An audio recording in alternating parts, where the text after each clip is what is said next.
Hi, everyone. Our project today will be focusing on the intersection between data compression and medical imaging. So we'll be going over 7 sections today: the background, our project, SAM and MRI, data compression, our web app, the SHTEM, and finally, the future of data storage.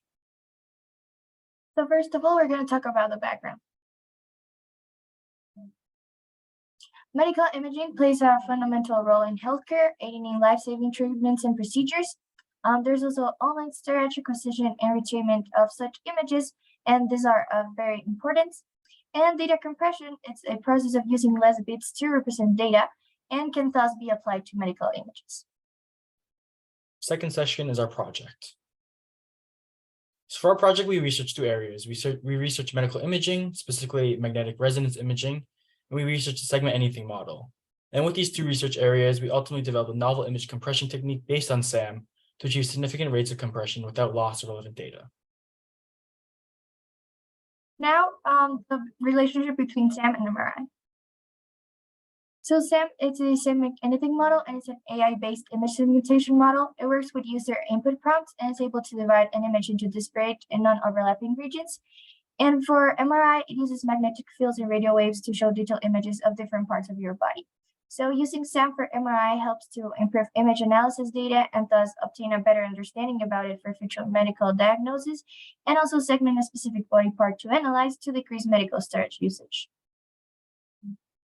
Now we'll go more into depth on our compression technique. So to apply these benefits concretely, we built a proof of concept algorithm to utilize image segmentation technology for compression, both in medical imaging and in the general use case. This algorithm intelligently identifies different segments of the image and evaluates their importance.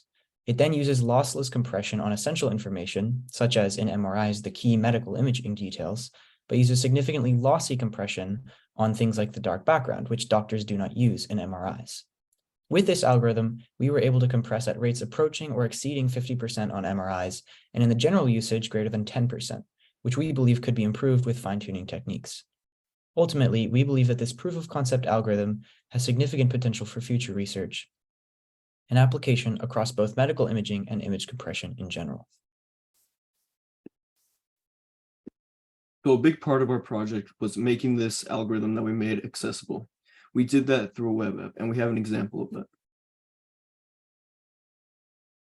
So this is a web app that we made using Streamlit, which is an open source framework using Python. And we can upload a zipped folder containing our MRI images or our data set, and it will grab all those images and go through them and use our algorithm. So right here we have the whole data set, 1 from 22, and this is an example of the original image and compressed image, right? As you can tell, there is practically no difference between the images, and we have a compression rate of 44.6.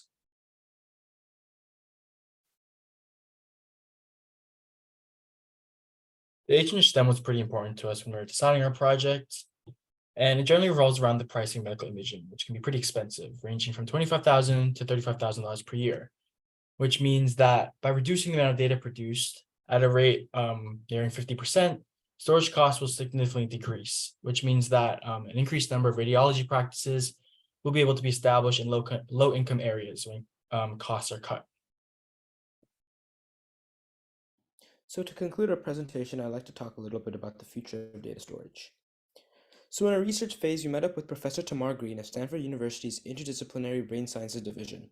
During this meeting, she mentions how big servers must be rented out to store this MRI data that they have. Such data storage methods are very slow and also hard to transport, which was a big concern that she emphasized. One such alternative that we found is blockchain data storage. After being popular due to its use in securely storing cryptocurrency, blockchain data storage can be used in the field of healthcare, where data protection and privacy is extremely important.